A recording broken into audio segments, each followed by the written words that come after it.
one more custom in-house piece. The Holly Hiram lid has now arrived. I can't even see the machining marks on there. That's just, they've done a really nice job of polishing out the marks and then anodizing it. And that's just a super bright gold. I think I'll be using that color now for all the other gold parts.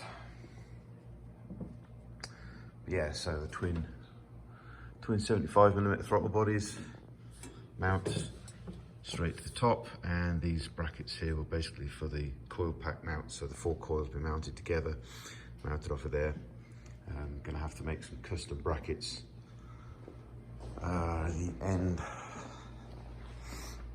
These end brackets here, it doesn't put me quite in the right place, so I'll remake these end brackets to bolt straight to here. But I knew I was going to do that anyway.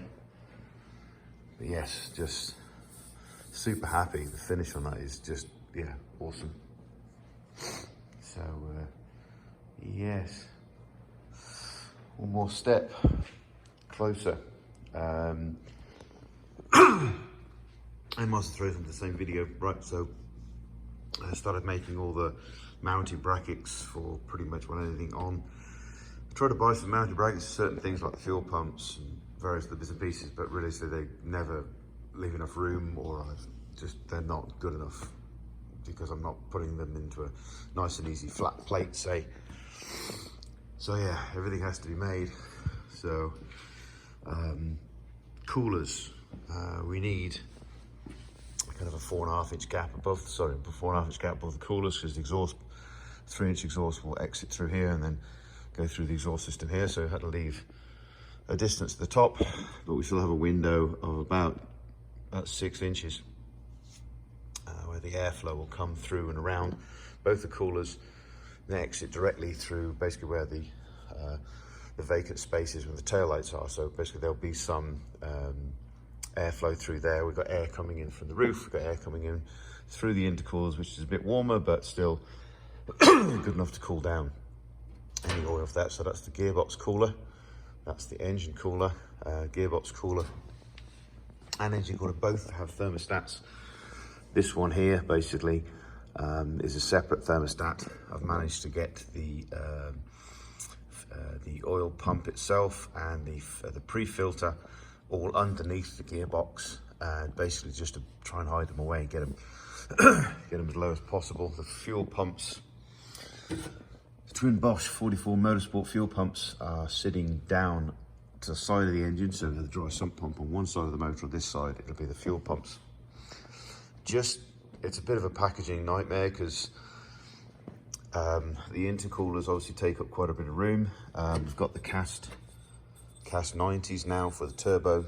As you can see, the turbo is pretty close to here, so we've chopped the end off and we shall be welding cast 90s onto the end of the turbo, and there will need a billet piece here to make the end of the intercooler flow into the turbo. So they've arrived, started looking at those. I've already drawn the cab model for the end plates. I'll do them in-house because they're pretty simple. This is machined by somebody else. I just basically haven't got the time, so I subbed it out. But to be honest, they've done such a good job that I think the next set of uprights I'll get them to do. So back to the elephant in the room that I didn't even know existed. A friend of mine, never met him. It would be interesting to meet him at some point. He's in the US. He has a kit car, should we say, that he's had for quite a while. He modified it heavily because he likes the Mercedes C9 shape of the Group C car. So basically, he's modified the nose and the back and the sides to make it look like a Sauber C9 Mercedes Group C Le Mans car, the same car that Michael Schumacher drove before he was an F1 fan. So he, in doing so, the C9 had a pretty aggressive tunnel setup like most Group C cars, and Chris made the good decision to do similar to, not similar, but of the same vein, should we say, as to how I've done this. And basically we wasted the chassis away inside. So basically it leaves room for the diffusers, which obviously on a normal On the normal kit car or anything else, so basically the chassis there, so you can't really put these huge tunnel diffusers, and they'll either be too steep and too short, or basically way too short to be of any effect. Mine are 1.7 meters long from the back of the car to the bulkhead, and the next gen car I'll actually extend about another foot further forward. We'll basically put a slight cant underneath the fuel tank as well, and lift the chassis at the very back there by another 10 degrees. So basically the diffuser will start underneath the fuel tank. This one I said 1.7, so the next one's going to be closer to 2 meters long. Anyway, I digress. Chris has suffered now, because now he's got the car back on the road, and he's realizing now his tires are rubbing on the bodywork, but they're only rubbing on the bodywork because all 4 corners of the suspension are sat on the bump stops and compressing the bump stops. He's got to do some calculations. I went for him to get some wheel rates for me, so we can have a look and see what basically how much downforce he's actually producing. But he's actually bottoming the suspension out, and this is the sad, funny, but also quite successful part. It's only at 100 miles an hour. It's like at 100, 110 miles an hour, the suspension is done. It's already compressed the whole car down. So it shows you what a decent set of tunnels and a good enough rear wing does. Now, he's obviously concerned, as you would be, to make sure you get the balance right. So I think he's in the process of starting to measure the suspension compression front and rear, and then try and map it. I've already thought about that. So we've already got suspension potentiometers on 4 corners to basically see exactly where the attitude of the car is, and I can have a display on the dashboard for that. Basically, so we can do some logging to make sure the car's not too pitch sensitive, or not at least nosediving, or the last thing you want these things is kind of front up, back down. So he's in kind of contact with me, kind of informed me that I may suffer with the same problem. Now, I haven't gone with an overly aggressive and overly stiff wheel rate. I've probably got a wheel rate on the rear of about, I think it is somewhere in the region of, I think it's about 370 pounds as a wheel rate. Now, obviously the wheel rate is the spring rate, is a different thing. Now the springs are sorry, I tell a lie, these are 700, oh yeah. The springs are 700 pounds. That's right, the springs are 700 pounds, 350 on the front clive video. 700 pounds, but when it gets to the wheel, if the wheel moves 100 mil and the shock only moves, in this particular case, 90 millimeters, then there's a 10% loss. So if we've got a if we've got a spring rate of 700 pounds, if we lose 10% in travel to the wheel, that means obviously we've got a wheel rate of roughly 630 pounds, so 10% off that. So I've got a wheel rate at the rear of 630 pounds and a wheel rate at the front, I think it's closer to 330 if I remember rightly. I can't remember the exact offset ratio between the shock travel and wheel on the front. I think it was 84 mil, maybe more than 10%. So 350, 35, it might even be 320. Can't remember, I'll have to get back on it. But he's compressing the whole of his car down. Now, obviously diffusers work better to a point when they get lower to the floor. At some point, if they get too low, they cancel out that air and they start to porpoise, which is all the F1 boys are getting at the moment. But obviously I'm not running anywhere near that. Even at the bump stops, this car is still going to be sort of 2 inches from the floor. Actually 60, 90, actually 40 millimeters at the front. 40 millimeters at the front and about 70 to 80 millimeters at the rear once it's completely compressed. So it ultimately can't go any further than that. But I still want to keep, I don't mind the whole car compressing about an inch or so, but any more than that, I've really got to be careful. So the upshot of that is maybe the planned possible redesign stroke suspension for Heave springs, basically to have a third shock absorber. On the rear it's quite simple, to have a third shock absorber with a heavy spring, to basically when the car starts to compress on both sides, and both these rockers will come in, this bar here will also come in. It'll give me a third spring for basically to sort of counter downforce or high downforce loads over high speeds. Now, on the rear, so it's not too bad. I'm starting to do CAD sims already. I can move these two shock absorbers out further.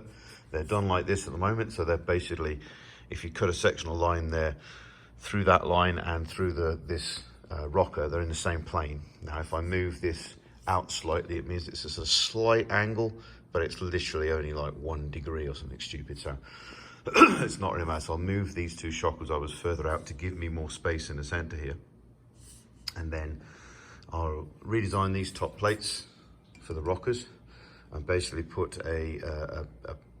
instead of having a pickup point for the anti-roll bar there, I'll move the pickup point closer to here. So basically it makes more of a straight vertical movement this way on compression. And then we'll put a third or a Heave spring, a shock, and we shall connect it to here. Now I'm going to remake this top plate. Now those 4 titanium bolts will be fine for the anti-roll bar blade, but effectively these connections here are only 3/8, and I'd probably want to upgrade those to a 1/2 inch bolt, especially in the center there, because that's going to take some downforce loading. So basically I'll redesign this top plate, redesign these rocker plates, and I can do that and update them at any point, so I don't have to do that prior to registration.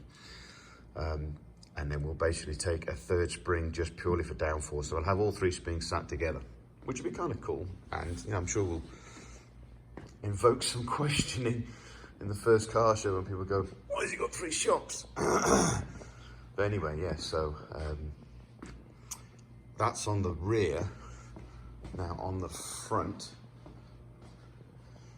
so we have the 2 shocks coming together. Now, with the wheel coming up on both sides, the easiest way on the front is to basically have say, redesign these, just cut some more of these out. This is pretty simple, it's just flat cut. It's not, they are bolted together, so these are just flat plates. Redesign those with another ear here, probably closer to the vertical, so when it compresses, this is at ride height at the moment. So as these rock in, I've got more of a 90-degree angle from if I put a horizontal shock between the two. So the shock will be in the middle, but we'll have to have extended end plates.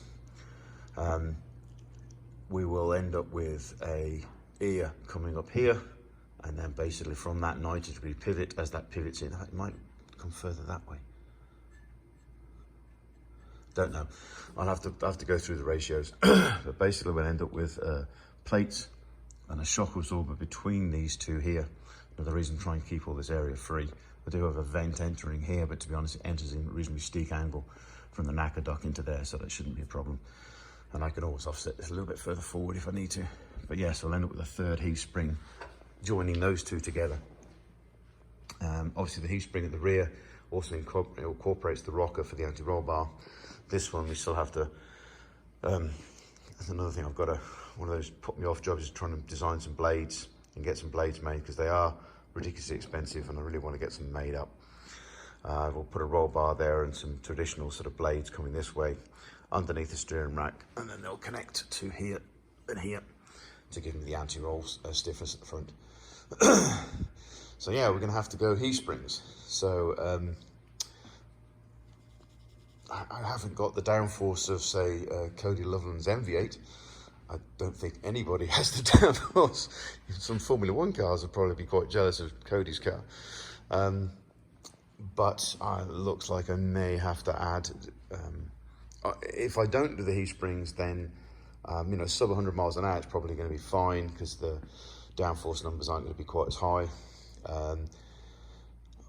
But this car is designed to do 100 to 200 it's the top end kind of stuff. So realistically, I need to make sure it's okay and safe. So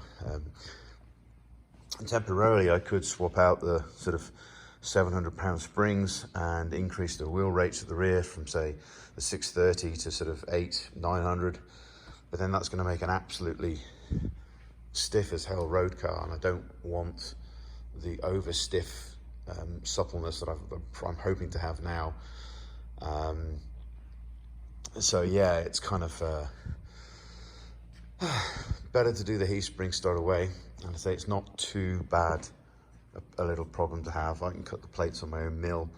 It's too bad. I'll design that. It's a small enough part. I've probably got enough billet in stock to do that as well. And yeah, this car's got to be on the money. It's got to be right. So I'll spend my downtime while waiting for, you know, fiberglass molds to go off. Oh yeah, that's the wing. It's the 14-inch chord wing. That's the mold for the lower surface, and we broke out the top mold yesterday. So this is the upper surface of the wing. So these are the two parts that we'll do in resin impregnated.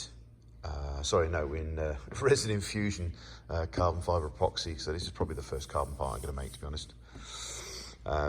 So we've got the molds done now. I've got some trimming to do. Yeah, so yeah, my intake came this morning, so had to do a quick throw it on. Don't have some bolts the correct length for the throttles, unfortunately, so we'll order some nice titanium bolts for those, because, you know, who doesn't love titanium bolts? Yes, so packaging, that's been my focus for a while now, while doing various other fiberglass molds. We're on part 4 of 5 for the front clip molds. So I 8 coats to waxed this yesterday, so the flanges are waxed. Obviously the body I waxed before I started everything else. Put an extra couple of coats on that as well. We've put all our flanges on now, so we've got a thing, and I shall be putting 2 coats of gel coat on that today, and then that'll be part 4. The very last part to do then will be the nose section. So basically this return here, which I couldn't do. I had to do as a separate piece. So basically we've got 1 flange, 2 flanges. This will be the 3rd one that'll be made up from this section. So I'll end up with blocking that off here with the same corrugated cardboard, sorry, corrugated plastic. And that'll be the last 5th section for the front clip mold. So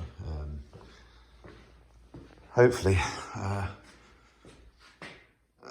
end of September, we should be on the money with the front clip, and then back to sanding and polishing the rear clip. But so yeah, things moving on, lots of various little projects to do, and now I'm involving other people to make some of the custom stuff for me. Yeah, it just looks mega. I'm super happy with that intake and the quality that's come from it for it. So yes, my little secret machine shop will be doing some various other billet work for me. Eventually I'll do the front plate. I'll give this a bit of a polish up, and then we'll anodize the front plate. I don't think there's any more mount. Oh no, we're gonna do the mounts for the oil tank. There's a custom oil tank coming from here. So once that's mounted, then that's probably the last of the stuff to worry about on the, because what I can do with this, basically I can, even though it's got a web in the center, design the web, so basically I can put a bracket in there and bolt through from the other side to make a mount so it'll solid to here. Instead of trying to involve the bulkhead all the time, I'm going to bolt it to here. It'll be a swirl pot at the top for the oil, but then the bottom, there's more room underneath here by the side of the dry sump, so the majority of the quantity of oil will be really at the bottom, but with a smaller swirl pot at the top. Not needing too big a swirl pot and too massive around a tank for de-aeration, because you see the dry sump pump, hard to see from here, but the dry sump pump has a de-aeration fan at the back, so it's already separating 85+% of the air, so the tank doesn't have to be as big. Also, the top of the tank doesn't need as much baffling to get rid of the air. But yes, 20 minutes. So yeah, it's been a long video, but there's been quite a lot of stuff going on. Lots and lots and lots of fittings. Lots of money spent. We're basically just going through what I need for the next stage, and I'm ordering everything that I need to get the engine basically to a point when I know where everything goes.